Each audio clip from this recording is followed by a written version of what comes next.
Yo, Marky Mark, what's up, brother? what's cooking, my man? How you doing, man?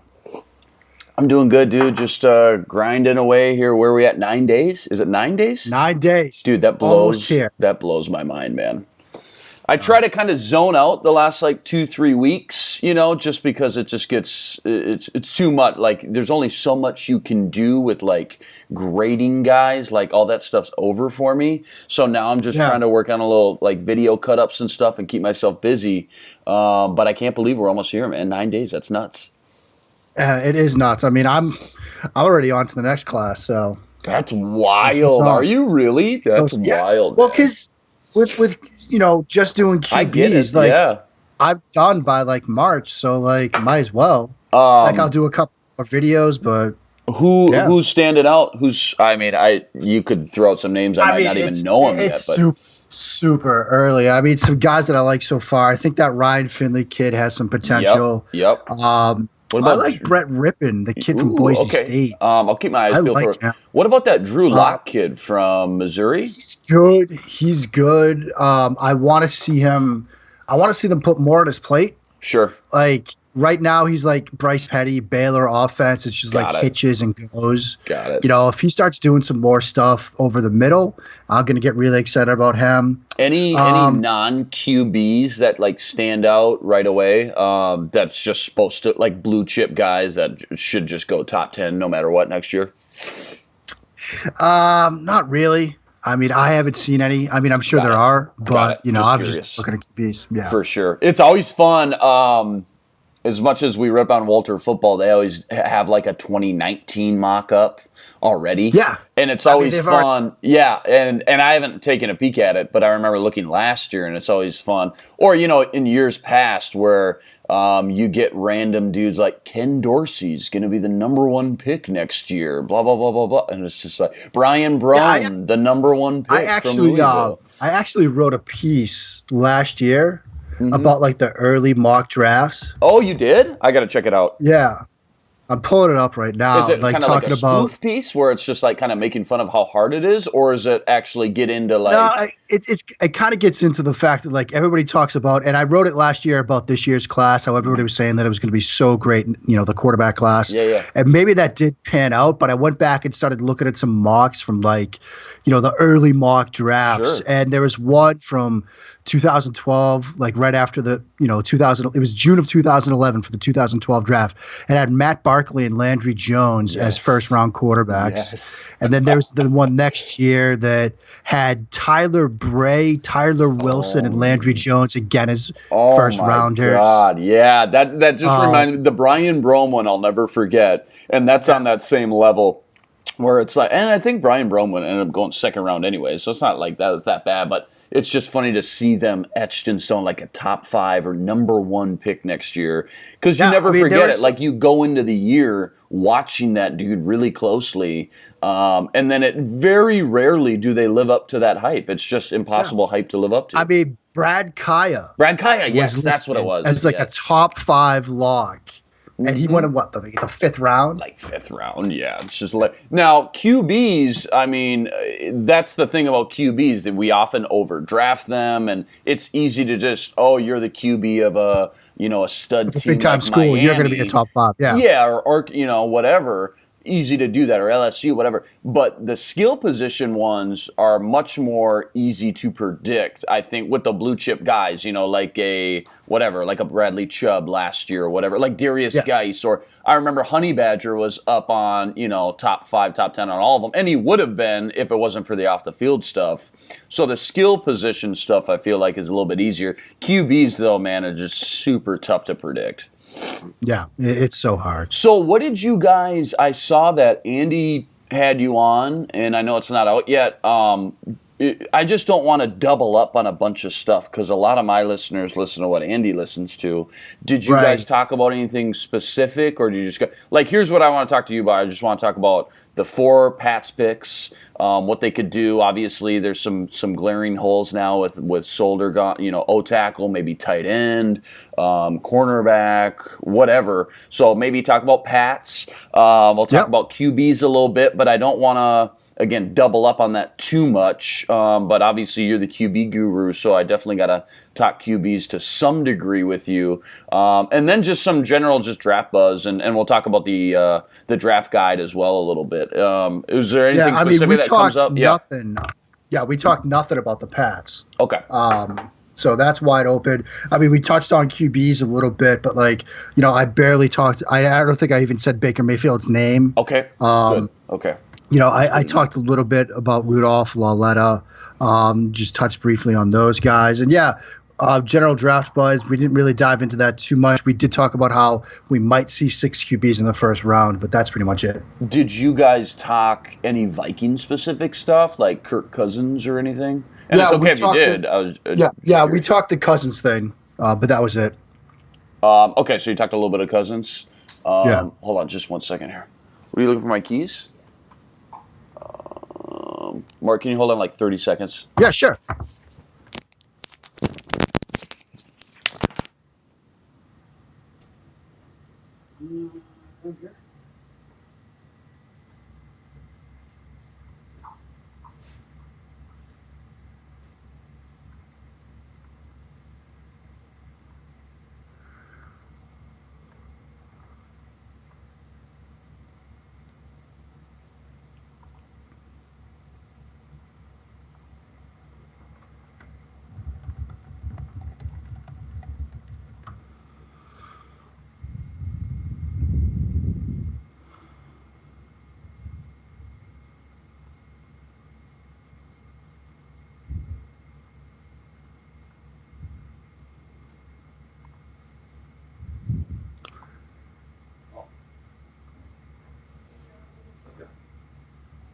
You be gone for a while? No, okay.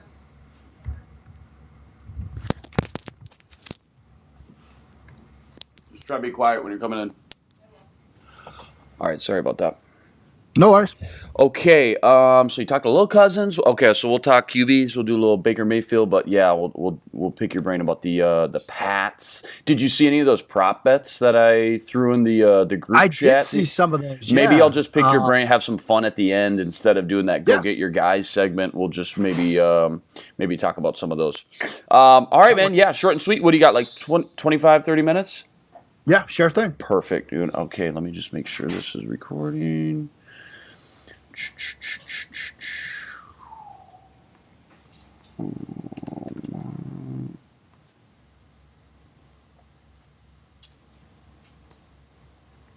Back at it in the booth for ZoneCoverage.com, recording another edition of the Draft Wrap podcast. 9 days left until the NFL draft kicks off. I got a special guest, one of my go-tos and my favorites, Mark Schofield. Follow him on Twitter at Mark Schofield. And Mark, we got to pick your brain right now about the ITP Inside the Pylon Draft Guide. I'm looking at it this morning, and Mark, you're blowing my mind with how in-depth you guys went this year, talking about over 500 players you evaluated. I know you got into over close to 1,000 different types of grades and kind of breakdowns in here. You guys worked long and hard on this. It's one of the best draft guides I've ever seen. Make sure you check it out on ITP and through Mark's Twitter. Just talk to me about the grind and the process, and how good does it feel to be done with that? Well, Luke, thanks for having me on, brother. Always great to be with you. And it does feel good to be done, although, to be honest, we've already started on next year's because it's a year-long process. We got about 50 guys that worked on it this year, 50 men and women working on it, scouting behind-the-scenes stuff. We started, with watch lists, last spring on these guys. Once last year's draft got over, we started watching tape on them. For each player, we had a lead scout, and then cross-check reports. And for each position, we had multiple scouts on each position. So for quarterbacks, for example, you're not just getting me, you're getting Ted Wynn, Tim Chow, Kirk Kalen, Joseph Ferriola. You're getting all sorts of people looking at these guys. And, one of the things that I love about the ITP Draft Guide is on the reports on some of these people, you'll see, Slack discussions that we had about these players because we don't always agree on them. And A prime example of that is running back Jeffrey Wilson, kid from North Texas. Not a lot of people are talking about him a ton. He had some fumble issues, so I understand why he's fallen down boards. But our first running back scout that looked at him loved him. The next guy that did the cross check loved him, so they brought in me to be a third set of eyes. Then we brought in 2 more guys to make sure we weren't really over the moon on this kid. He ended up being in our guide as I think the last running back we have listed. But that's still higher than other sites and other outlets are on him. So it was a labor of love. We love putting it together. There's a ton of stuff in there. As you said, we scouted over, I think, 530 players. We have over 1,000 reports. Not all of them are in there because we didn't include every single cross-check report, but it's a ton of info if you're interested. Like I said, itpdraftguide.com. For listeners of this pod, Draft Wrap 5. Draft Wrap and the number 5 get you $5 off if you want to check it out. So amazing. And again, 431 pages of just pure draft goodness. You got essays in there. You touch on fantasy side of the whole draft, obviously, world. Interviews, which I personally love. And let me ask you this, though. Mark, because it seems like some people are in the analytical side of the world. Some people just love to flip on the tape. How did you guys find the balance, or maybe just you specifically, how do you find that balance of, again, the analytical side of what we do, the numbers, the combines, the measurements, versus just flipping on the tape and grinding film to see with your eyes, with your gut, what type of player this guy is? Where's the balance for you, Mark, when you're breaking these stuff down? For me, I'm more of a tape guy than sort of a numbers analytics guy. But what we were lucky to have this year was Ken Lee Platt, who's at MathBomb on Twitter. He's done a ton of work for us. He has his relative athletic score, RAS. And if you follow Ken on Twitter, at MathBomb, he's out, breaking down sort of his athletic testing metrics and his relative athletic score. And so we have his relative athletic score on every single player. For each report, each scouting profile, we have flags where we've identified sort of minimum thresholds, such as, 6 feet for quarterbacks, size thresholds, things like that, medical checks, age checks, things like that. So you see those flags along with our grades on these players. And so I think it's important for even somebody like me that's, not an analytics guy that much, to have that at your disposal, to have that sort of, whether you want to use it as a threshold or some other type of qualifier, or just have that information available, because I'm not the only person that will read this. There are people that are more analytical versed and metrics based that want to have that information. So we put that in there for them. And there for people more like me that are more tape based, you've got notes on the film, you've got references to specific games and plays if you want to go back and look at the film on your own. So we try to just give everybody as much as we can. So we're not, we don't want you to take the ITP Draft Guide and use it as your only resource. We just want it to be a resource for you, give you as much information as you can. So if you're doing your own work, if you're doing your own, articles, podcasts, whatever, it's just a resource for you that you can use as well. Best draft guide I've seen out on the market so far, InsideThePylon.com. You mentioned it, the Draft Wrap 5. Is that the promo code they can use to get a $5 off? That's right. Draft Wrap number 5, $5 off. Draft Wrap 5. Unbelievable stuff. Again, check that out, InsideThePylon.com. Let's jump into, you're my quarterback guru, so let's jump into this, and I know you've beaten these guys to death by now, 9 days left before the draft. Not much has changed, obviously, from, your stance on breaking these guys down, but, Daniel Jeremiah, for example, he comes out with a mock today. Josh Rosen slips to 12. You telling me the Bills don't even have to trade up now to get a guy like Josh Rosen? In your rankings, just your gut reaction to some of this kind of buzz and rumors and things that we're hearing now. It seems like Darnold or Josh Allen is the guy at pick number 1. Where are these guys for you if you're drafting the team and you're drafting, again, the franchise potential quarterback? Does that make sense for you? Baker Mayfield's got to be somewhere in the mix for you. It seems like he's married to the Jets right now at 3. Do you think that's smoke and mirrors? Do you think that could come to fruition? Ultimately, these top 4 guys, where do you see them ultimately landing on draft day, come here, in 9 days? It's a fascinating, question, Luke, to see how this draft class, this quarterback class has sort of unfolded over the past, couple of months. And as you said, getting down here into the last couple of days. Now, if it were me, Rosen's my top guy. So if I'm Cleveland, if I'm Jordan Dorsey, all this talk about Darnold, Allen, whatever, it's all smoke, it's all mirrors. I'm not trading this pick. I'm not moving around. I'm not screwing around with it. Once I'm on the clock, the card is turned in and it's Josh Rosen. You got to go get your guy, right? I mean, don't get your guy cute here. Don't get cute. I mean, if we're a different team or franchise that doesn't have the background and, unfortunate pedigree that the Browns have had the last 40 years, maybe you can get cute with that number 1 pick. But, we're talking about the Cleveland Browns. We got to go get our franchise quarterback right now, right? Yep. Yeah, you do. And I don't want to leave it even to, a 0.5% chance that another team decides your guy. Like, we're hearing rumors about potential 3-team trades where somehow Cleveland falls back to 2.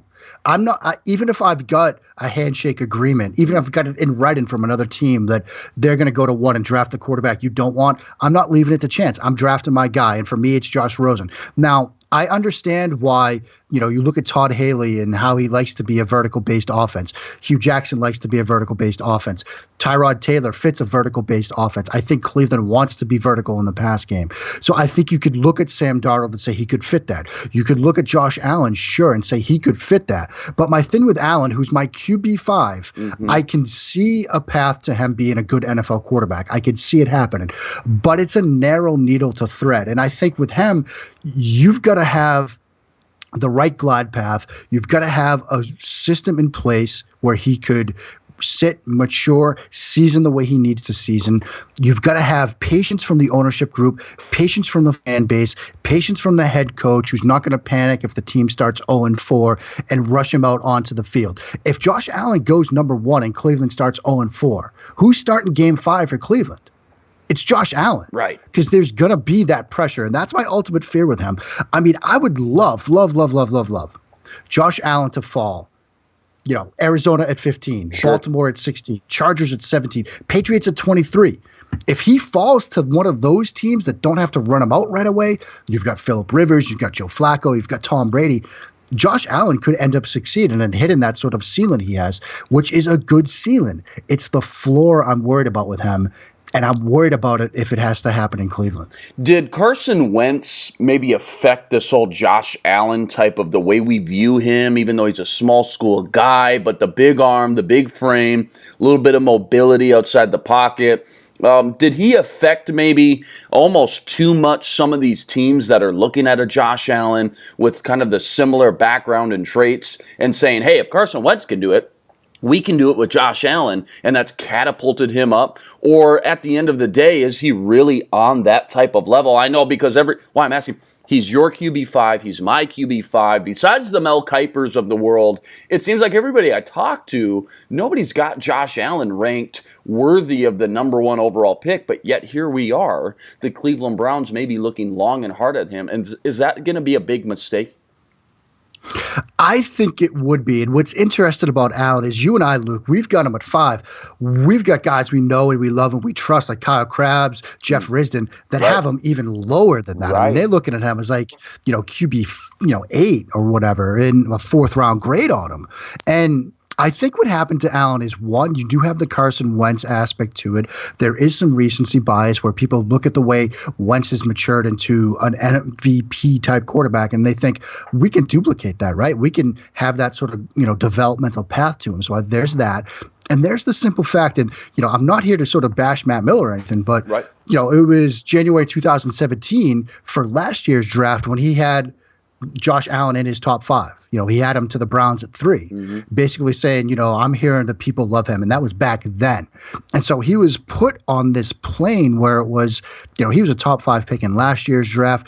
The NFL obviously loved him. There are people that love him. They see that arm, they see the splash throws, and they think we can make this work in the NFL. And it just set the kid up to fail because then everybody else was looking at him and saying, look, you got to watch this guy's film. You got to look at the analytics and metrics on him because even back to his JUCO days, he hasn't completed 60% of his passes. And so there are red flags all over the place, whether it's film, whether it's metrics, whether it's stats, whatever. But NFL evaluators they seem to love the kid with the big arm and the athletic traits, and they think we can make this work in the NFL. And how many guys have we seen that come into the league with that sort of pedigree that it just doesn't work out? It just seems like the odds are against them. And it's funny because if you know it and I know it and everybody else knows it, it's still, kind of shocking to me to see how many teams at the top here are willing. And ultimately, it could be smoke, Mark. I mean, at the end of the day, maybe he doesn't end up going the top 3 or top 5. But it certainly sounds like he will because, again, the ceiling that you mentioned, it is high. I mean, it's up there, man. Here's the thing with Allen, though. If you're a GM, a director of college scouting, a lead scout, and you've got to go in and get a quarterback, and you've got a mortgage to pay. Maybe you've got private schools or college tuition, so your job's on the line with this. The safer move is to make the mistake drafting Josh Allen than Baker Mayfield, who might be too short to play in the league, or a Lamar Jackson, who people are looking at is a potential position switch. Because at the end of the day, people will say, okay, well, he had the big arm, he had the size, whatever, that sort of fits. But so you could make that decision and it's more safer for you. But if you reach at 1 and draft Baker Mayfield and he doesn't pan out, I would think he would because that's who Baker is. But if he doesn't, then it's, look, you spent the first overall pick on a 6-foot quarterback who doesn't sort of meet the height thresholds and you're trying to draft an outlier. That's a much riskier proposition. So I think what we're seeing is sort of a self-fulfillment of life in the NFL where it's safer to make what might look to be to the outsiders like us the crazier decision because it might not cost you your job if it doesn't pan out. So you're saying more so that maybe this guy's boss, for example, could justify saying, even though you missed, I could see why you went with this guy versus a Baker Mayfield or Lamar Jackson, where it's going to be easy to kind of point them out and push them to the outside and eventually fire them or let them go because it's just such an easier, Lamar Jackson, you should have known Baker Mayfield wasn't going to pan out. He was only 5'11". You should have known Lamar Jackson was going to pan out. He's a better receiver than he is quarterback. But Josh Allen, certainly, I think ultimately, where do you think Allen's going to go? Let's say Darnold goes 1, and whether we agree on that or not, which doesn't sound like we do, Josh Rosen, both of our QB number 1s. But let's say Darnold goes number 1. Where's Josh Allen going to end up going, especially when you start to hear this Baker Mayfield fits the Jets at 3 scenario so much? I mean, honestly, I'm starting to think that Allen's floor in this draft is at 4. Yeah. And, he could go off the board at 2. I mean, we've heard rumblings about Buffalo liking Josh Allen. Again, it's lion season. Don't believe a word that people say, including myself, I guess, because nobody really knows what's going to happen. But if these rumors that they like Allen, they think the arm sort of fits playing in those conditions. Buffalo's obviously get 2 picks in the first round. They've got 12. They've got 22. They can package that up to get to 2.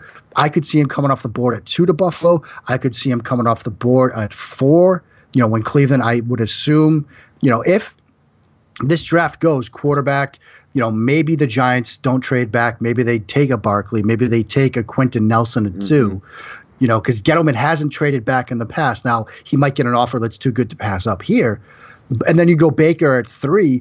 Cleveland can, come back if they want, and I'd assume that Buffalo would try to get up there. So I think his floor is 4. I think, again, not to believe everything you hear, but I think the Buffalo rumors make some sense.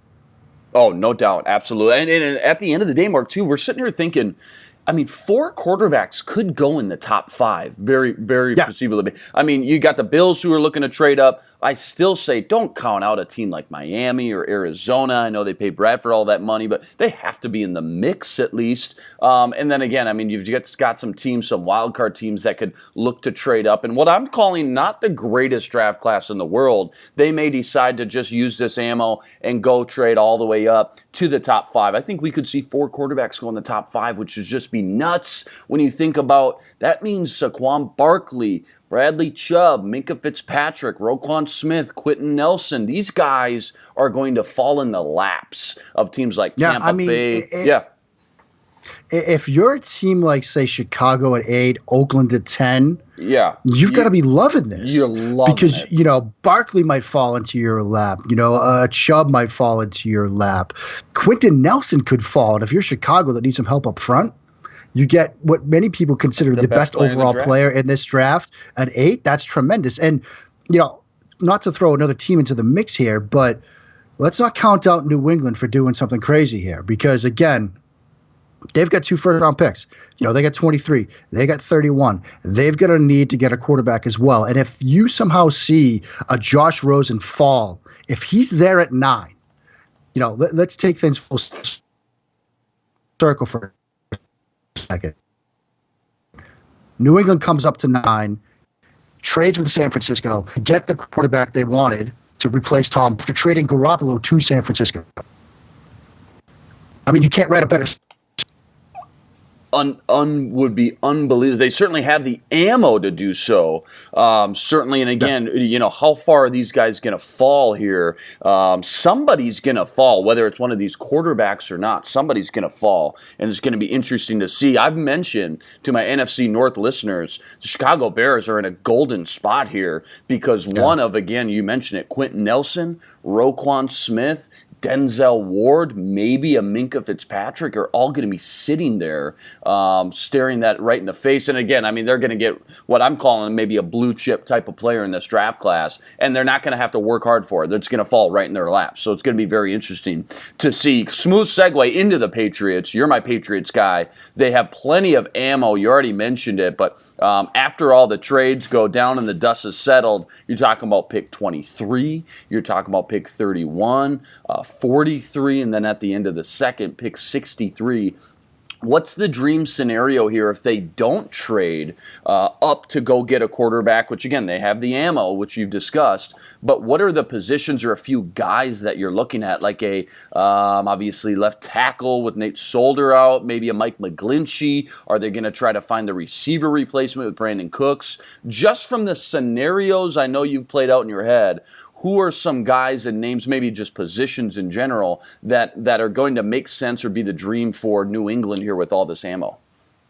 Yeah, there's a ton of different ways they could go, Luke. And, you know, I've given these out a ton. And for me, you know, one potential dream type scenario is that a Lamar Jackson is there at the board at 23. And, you know, when you've entertained this notion of perhaps trading up to get a quarterback, you have a guy that could be a dynamic quarterback in the National Football League that does need a little bit of time to fix some stuff, fall into your lap at 23. I think that's a dream scenario, but something tells me he's going to be gone by then. And so I look to other positions. I look at the offensive line.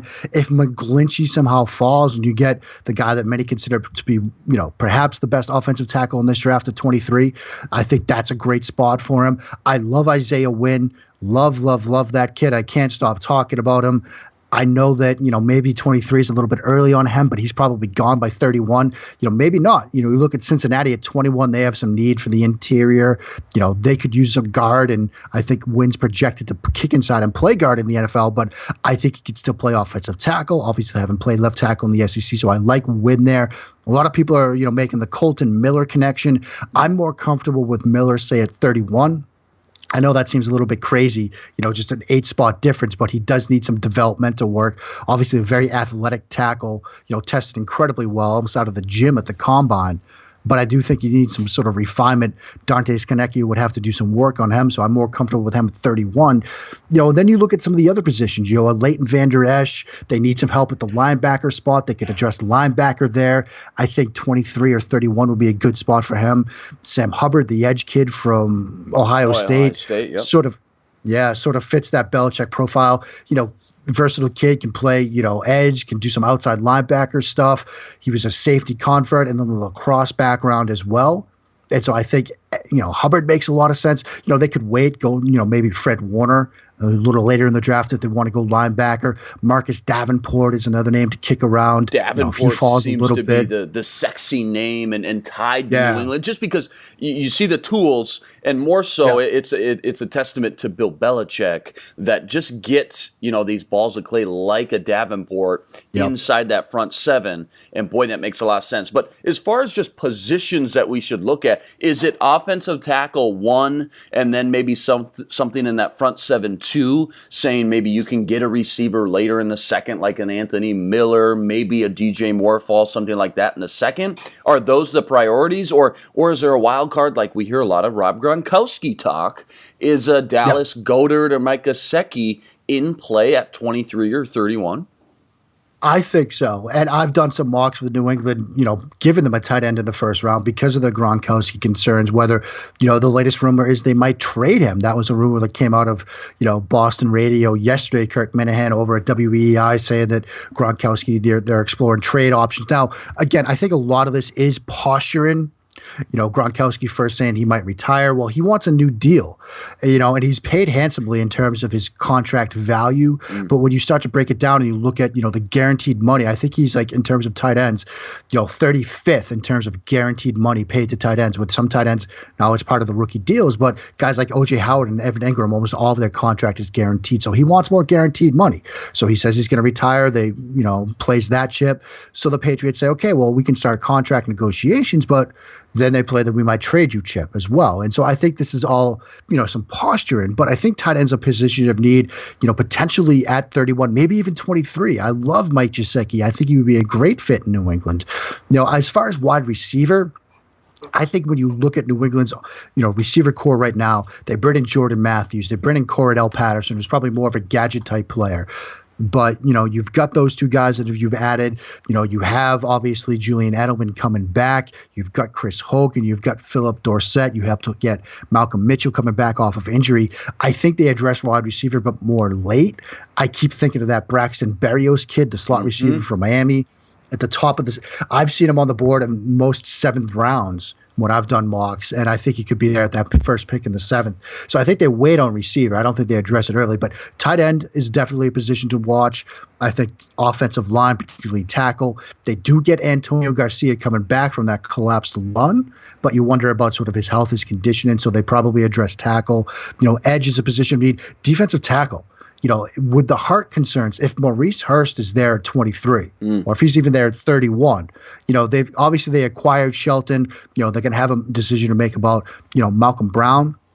But Shelton's going to have a contract that he's going to have to renegotiate it. So they don't really have a defensive tackle that they, a top tier guy under contract for next season. So they might draft a guy. And if Maurice Hurst falls, that's a name to watch as well. So D tackle, and don't rule out safety. They've got three safeties, a little bit older, Patrick Chung, Deron Harmon, Devin McCourty. They do a lot of multiple safety looks. Justin Reed, the kid from Stanford, just screams Patriot to me. Versatile kid. They can play him down in the box. Could be a single high. Could give you cover two looks as well. He just screams Patriot to me as well. So those are some names and some positions to watch. Talking with Mark Schofield inside the Pylon. Check out the draft guide insidethepylon.com. Use the promo code DRAFTRAP5 for $5 off. You mentioned tackle. It seems like when I look at Bill Belichick and his draft history, though, he seems to think he can get away with drafting these tackles or old linemen later on. But in this class, Mark, it just seems like the tackles, they get thin really quick. Do you think he's going to be on board with a McGlinchey or Connor Williams type? Or do you think he's going to have that same pedigree, that same mindset? Like, I can grab Alex Kappa from Humboldt State or Jamarca Jones later on because, well, I'm Bill Belichick and that's what I do. I mean, I tend to think that, you're right. This class does thin out. I do think at least that tackle, it seems like that top tier, especially a tackle. I mean, you got McGlinchey, you got Williams, and then I guess Colton Brown, Miller. Where's Colton Orlando Miller, Brown's going to fall. Tyler Crosby. Brian O'Neill, he's going to fall. Tyrell Cosby. Yeah, I mean, I think ideally, they get McGlinchey or Williams to fall for them. If not, they might wait. They might wait and say, look, we'll take somebody that, like an Orlando Brown that obviously looked awful at the combine, whose stock has really fallen, or a Joseph Noteboom at TCU, who had a much better combine, who's, sort of rising up boards lately. You look at him and you might think, oh, maybe in that, maybe at pick 95 or, that would be a good spot for him to address tackle because, with, Adrian Waddle coming back, Marcus Cannon coming back, they basically have their starting offensive line at least guys that started last year coming back. They lose Nate Schulter. Sure, they're left tackle for years, but Waddle started games at right tackle. Marcus Cannon started games for them. They're bringing Antonio Garcia back. So is it a concern? Yeah, but maybe it's a situation where you don't reach on a guy just to fit what people think is a need. You've got guys that you can plug in and grab a guy later and next man up. Yeah, I would think that protecting your investment in Tom Brady, a pure pocket passer, we discussed this last time I had you on, has got to be priority number one, because without him, obviously not much is going to happen for the Patriots and keeping him upright and healthy. So I think tackles should probably be on the forefronts of a lot of Patriots fans' minds with one of those first two picks. Depends on who's there. You're not going to overdraft. Belichick, again, we mentioned, has good luck and a good pedigree hitting on some of those guys on day 2 and even day 3, some of the interior guys he's had great luck with. So that's obviously an option. Last one here, linebacker, Leighton Vander Esch or Rashaan Evans. Those guys in play at 23 or 31. And is there one guy that you like more than the other, specifically for Belichick and what he likes to do? Yeah, I mean, I look at, those two guys, and I think they've got to be in play in terms of where they are schematically.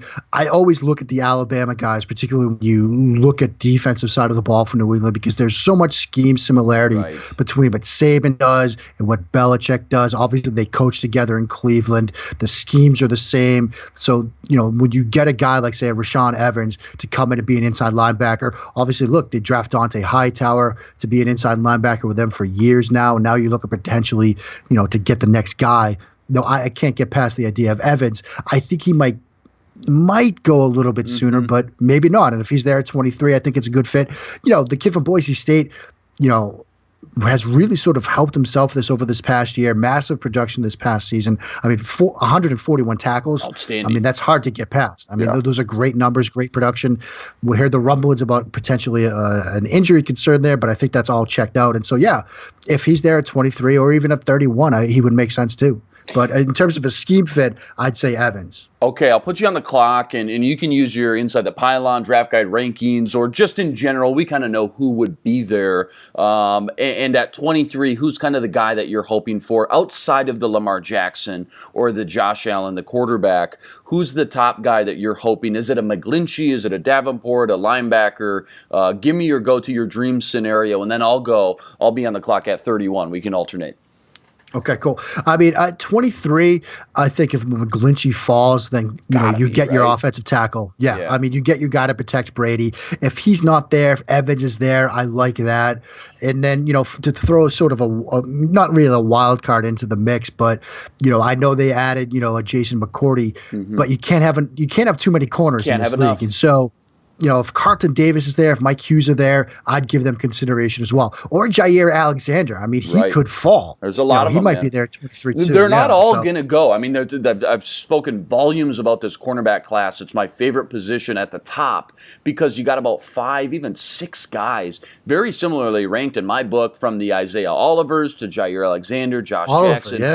You mentioned Carlton Davis. I love Davis in the second. Maybe you can try to get him for the Patriots with one of their second-round picks. I think he's just a great zone coverage corner. Very physical, though, and a smart dude, great tackler. I think Belichick would love him. So, ultimately, McGlinchey. Let's say McGlinchey's gone. How about Rashaan Evans? I think the Alabama background makes a lot of sense. You feel a need. And, of course, Evans, I mean, it's not just like we're picking him by default. He's a great linebacker who could be really good for a long time in the league. Then coming back, again, the cornerbacks are tempting at 31, but let's go Marcus Davenport. Seems to be the sexy pick. You get 2 guys now in your front 7. Obviously, you win and lose in the trenches. Not sure what's going to happen with Danny Shelton, but again, just getting Belichick 2 young guys to kind of rejuvenate this front 7, one at the linebacking core, one at the edge rusher, with huge potential by both of them. I think that's going to help a lot. We can try to get a corner. We can try to get a tackle here in the second. You said wait on receiver, which I think makes sense, but that's a great day 1 there. If no Lamar Jackson, if no Josh Allen, no quarterbacks are in the mix, I think that's a great start, don't you? I think that's a perfect start. And I mean, obviously we all like the sexy idea of a quarterback or something like that. But this is a defense that needed to get more athletic up front, needed to get some youth up front. We saw that kind of get exposed in the Super Bowl, and I think this would be that ideal start. Coming back, pick 43, Carlton Davis, is that kind of that sweet spot? Do you think that's the range he should go in, the top of the second-ish? Because I really like him, and again, adding him to the Bill Belichick type of system. Is that where you guys at Inside the Pylon kind of had him ranked? That seems to be where he's outside of the top tier with the Isaiah Olivers and Jairs, Josh Jacksons, all those guys, but he's very close at the top of the second tier. Yeah, I mean, that's kind of where we had him as well. And, I think that would be a good spot for him. That might be a spot to go tight end if the tight ends fall, if Giuseppe's there. That's right. Dallas Goedert might be there. Hayden Hurst might be there, so you could address tight end there. And then, assuming that's how the board falls, you might think, okay, at 63 now, is that where you go with a Kyle Lauletta and you do address the quarterback a little bit later? And, if they come out of this, look, let's play this out here. And then if it's Evans at 43, Davenport at 31, we'll say, let's say Hayden Hurst at 43 and Lauletta at 63. I think that's a pretty good draft. That's a great draft. Top 4 picks, because you get 3 guys that can contribute right away and potentially your next quarterback for when Tom Brady decides to hand them up. Very balanced, too. You got 2 defensive studs right there, and then you got 2 offensive players to continue the balance of that roster, I think would make a lot of sense. And if you want to wait on Lauletta, or, you do end up going tight end there with pick 43, again, like an Alex Kappa or Jamarca Jones somewhere. It depends on who's there. It's tough to do these because you just don't know who's going to be there. But I think, again, you're starting to see the possibilities with 4 top 60 picks, what you can do, the kind of damage you can do, especially with the Bill Belichick. Yeah, and to throw out an even crazier scenario, and this is sort of rooted in some discussions I've had with people close to the Patriots. They could forego quarterback relatively early in this draft. They could wait. 2 guys that they've shown some interest in: Logan Woodside, the kid from Toledo, who isn't getting a ton of buzz, but look, for me, he's my QB8. Now, maybe this is just a situation where I'm higher on him than the league is. I think that's the case. But they had Nick Cassero at his pro day, so they might wait. They could, they've got 2 6th-round picks. Maybe they package him to move up into the 5th to draft him. Woodside could be there with one of those 6th-round picks. And there's a real diamond in the rough type kid, Chad Kanoff from Princeton, who they like as well. They had him in for a private workout when he had his pro day. The Cardinals were there. The Giants were there. His head coach, obviously he's banging the table for his guy. He comped him to Jared Goff. Wow. He basically said, look, if you close your eyes and just forget where you are for a second and watch him play, you think this is a kid at Ohio State. So Chad Kanoff, he's probably an undrafted free agent type, but if New England really waits, I've been told they really like this kid. And so they could decide, look, we've got Brady for a couple more years. We have Brian Hoyer, case of emergency, break open glass. Forget it. Let's revamp the roster, add guys that need positions, and get a guy like a Woodside or even a Chad Kanoff much, much, much later in this draft and sort of go in a completely different direction. Getting deep in the streets with Chad Kanoff from Princeton, man. Only on Inside the Pylon, InsideThePylon.com. Check it out. Again, the best draft guide on the market. Draft Wrap 5 will get you $5 off. Use that promo code. Really appreciate it. Mark Schofield on Twitter, at Mark Schofield. Before we get into my last fun little segment, we're going to do some over-under, some draft prop bets to kind of gauge where you think some of these positions are going to go. But is there any other draft buzz or rumors that you're starting to hear or feel that may happen here, might surprise, maybe some sort of surprise that could happen to us in the first round or maybe even the top 10, the top 5, anything that you're hearing or get kind of maybe some inklings from the people you're talking to? I mean, nothing other than the stuff we've already talked about, potentially, that potential 3-team trade. The Patriots waiting on a quarterback is something, I've been told from a couple of different people now, so that's definitely something to watch. But again, this is Lion season now, so, who knows? The Patriots really might trade up. We don't know. Who knows? It's going to be fun to watch. Okay, let's get in some draft props here, and then we'll get you out of here. I know you're a busy man. This one pays out 2-1, so they're saying it probably won't happen, but they'll give you good value. QBs in the first round, over 5.5. So obviously we talked about the big 4. The 5th is Lamar Jackson, and now a 6th would be a Mason Rudolph type. I don't think it would be anybody other than Mason Rudolph. Maybe you can correct me if I'm wrong, but Mason Rudolph going in the first round as well. What do you think on that? Is that something you'd put your money on? QBs in the first round over 5.5. Pays 2-1, so a little bit better value on that. What's your gut on that? I would take that just because, when we're talking here, Luke, we're talking 4 quarterbacks in the top 5. Right. That means you've got a number of teams that, might want to address the quarterback position at some point in this draft. We mentioned Miami. We mentioned Arizona. Then more dark horse teams like the Chargers that might want to do it. The Patriots that might want to do it, Baltimore that might want to do it, Pittsburgh, Cincinnati, Jags, Pittsburgh. yeah. There's a number of teams there that might look at a guy like Mason Rudolph, who would be, that 6th guy, and say, look, if we're Jacksonville, he'd be a great fit for that offense. That's something I wrote over at Pro Football Weekly just last week, talking about the best fits for some of these guys. That's an ideal fit for Mason Rudolph. Deep, vertical passing game, a lot of stuff off of play action. Jacksonville, the number 2 play action team in terms of usage last year, according to PFF. So that would be a great fit. And so, yeah, I would take that. I think over on that one. Of course, my QB wizard and guru would say, yes, there's going to be 6 quarterbacks. Yeah, there's going to be 10. Of course, yeah. Give me that value. It's 31. Good. Yeah, there's good value on that for sure. Here's one more QB one. Lamar Jackson drafted under 16.5. So will Lamar Jackson be drafted in the first 16 picks? That plays out plus 140. So you put $10 down, you win 14. So they're saying it probably won't happen. I would think it would with the teams that you named, with just the potential, the ceiling of a Lamar Jackson. I'd be shocked, in fact, if he wasn't drafted in the first 16 picks. What do you say? I'd be shocked too, but this is one of those where, look, Vegas knows what they're doing, right? Exactly. Because they put it at 16.5, and who's at 17? The Chargers, which is the team that we've seen so often linked to Lamar Jackson, a team that, doesn't need a quarterback to play right away, but Lamar Jackson can come in and fit what they do schematically. So I still think he goes, at 15 potentially to Arizona if nobody makes a trade. But you get why Vegas put the line right there, because the Chargers, I think that's his floor in this draft. I don't see him getting past 17. What? But yeah, I still think he would go under. Why are you so good, Vegas? Vegas is always great. Just they just know what they're doing. Spot on. Let's flip over to receiver. Calvin Ridley drafted over 19.5. And you asked me this a month ago. I say, well, I mean, he'll be the first receiver taken, maybe even Green Bay sitting there at 14 or Arizona at 15. Over 19.5 now, and this is favored minus 125, so not quite even money. So they really think Ridley will be drafted over 19.5. We talked to John Ledyard, our boy, not long ago, who said not only does he think Ridley will be drafted well over pick 20. He thinks he won't be the first receiver taken. He thinks he could slip out of the first round altogether. What do you think about this over 19.5? What do you think about Calvin Ridley just as a whole?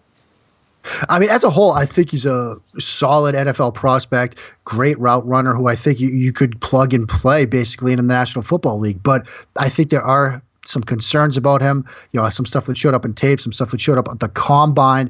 And so when you look at sort of the way this board shakes out, quarterbacks going early, guys that might fall, again, Vegas kind of has – I wonder if this might move, though, because you had Dallas at 19. Now, they've moved off from Des Bryant. So You wonder if that's eventually where Ridley goes, right at 19. So I'd be curious to see if that line moves at all. But if not, there's a chance he sneaks there at 19. But otherwise, yeah, I'd be with John there. I mean, that's a small needle to thread. I think Ridley is going to fall a little bit. He might even fall into the second round. And so, yeah, I'd go over here. For sure. And again, it just shocks you and surprises you again, because a month ago it just seemed like the clear cut. And this is not a loaded class of receivers at the top. There's no Julios, there's no AJ Greens, but really seemed to be the consensus guy. Now all of a sudden you got some Cortland Suttons from SMU, DJ Moore, Anthony Miller, some guys making a push to be the top guy. In fact, there was another prop bet, Cortland Sutton to be the first receiver taken plus 500, so 5-1. I think that would be enticing, especially hearing what our boy John Ledyard said, that Ridley will not be the first one taken. Sutton's got to be in the mix there.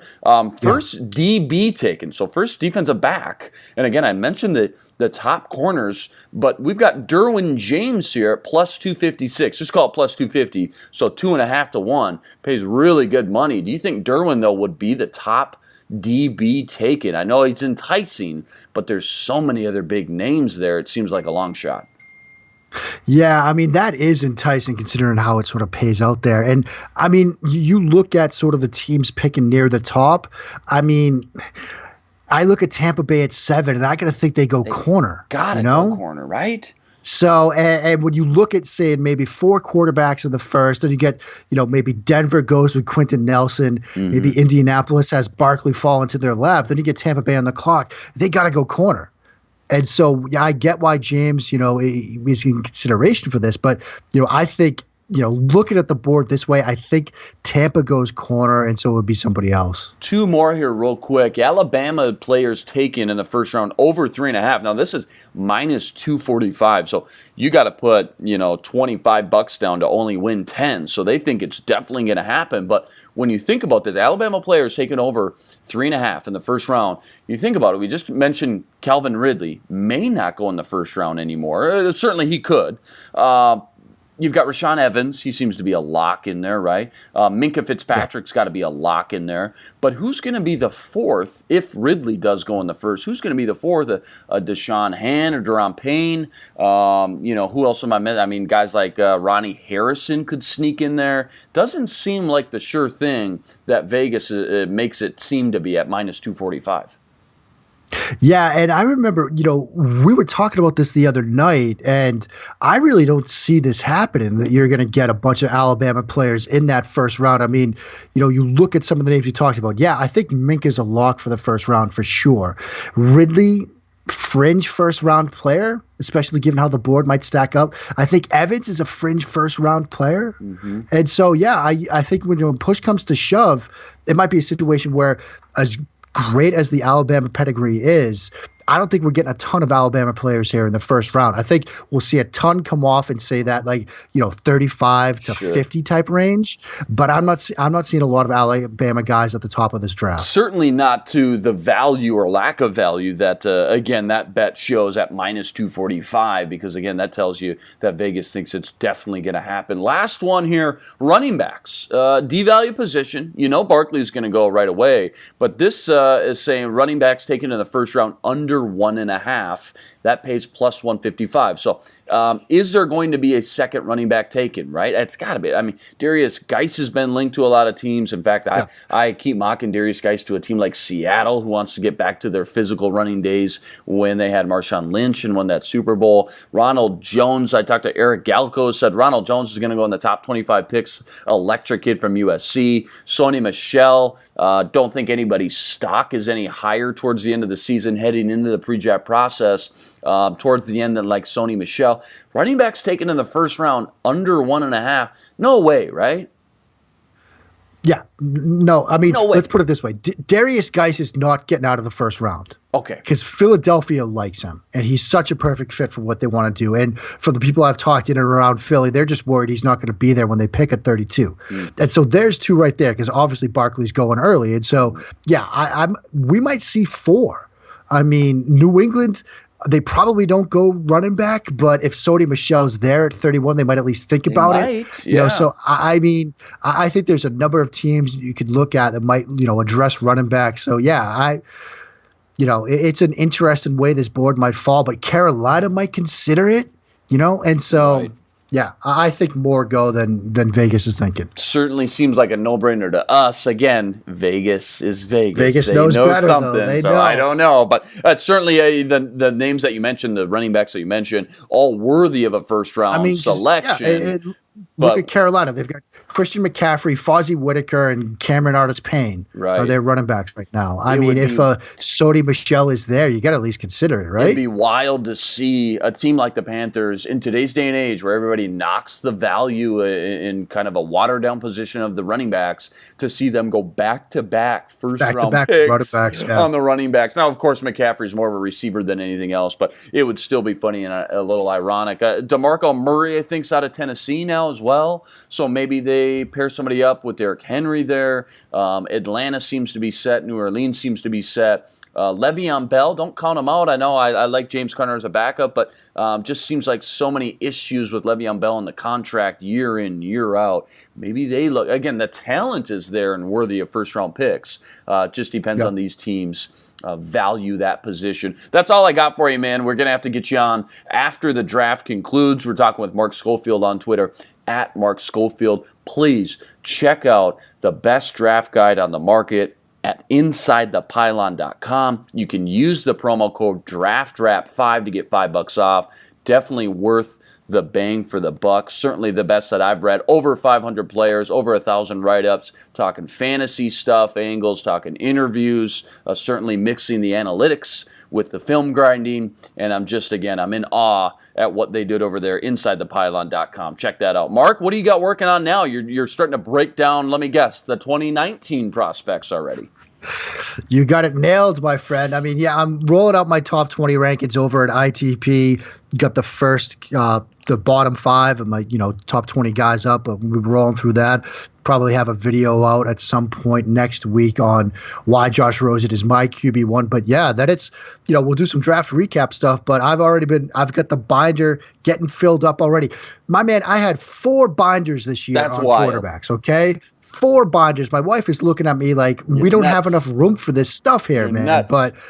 And I've already got binder 1 getting filled up with guys like Drew Lock, Ryan Finley. And here's my early 2019 quarterback take. Ryan Finley is who we thought Mason Rudolph would be. Wow. That is my early take. That is my early take. Now, again, this will all change because we were talking before the show, man. Guys like Brad Kaya were mocked as first-round quarterbacks in early mocks. And so we will see some early mocks. Louisville. Brian. Yeah, you were talking about that one as well. So it never ends, man. It never ends, man. Okay, let me send you up on this. Fill in the blank here, and I'm gonna vault you to this. I'm definitely gonna hold you to the number 1 pick in 2019 will be. Ooh, that's a tough one. I mean, that's a really tough one. I mean, it's not going to be – I don't think it's going to be a quarterback. Mm-hmm. I'm just going to say that right now. Yeah. I don't even know who some of the skill position type of guys that would be worthy of that top it's gotta be one of the Clemson defensive tackles, right? Sure, yeah. Let's go with that. Those guys were surprised enough. So, like, who were the other guys? Dexter Lawrence. Yeah, there was 3 of them in there. That were all worthy right away. That would have been worthy of a first-round pick this year, and then some of them ended up going back to school again. But Dorian O'Daniel was in the mix, and then he came out. Wilkins, you got it. Christian Wilkins, that's all right. Done deal. Mark Schofield, check him out on Twitter. Vault me. On Twitter, at Mark Schofield. Check out that draft guide, InsideThePylon.com. Promo code DRAFTDRAFT5. Awesome, man. Really appreciate it. We went a little over. I know we always do, but thanks for making that promo code, too. That's awesome, and hopefully you get a little bit of buzz. Hopefully you get a little bit of traction from that as well, and I'll try to plug that out this week, too. I'll try to edit this up, probably be out tomorrow morning-ish. If you could shoot me a little retweet, that'd be awesome. You got it, buddy. Hey, thanks a lot, man. Have a good rest of your day, dude. All right, Luke. You too, man. See you. All right, see you.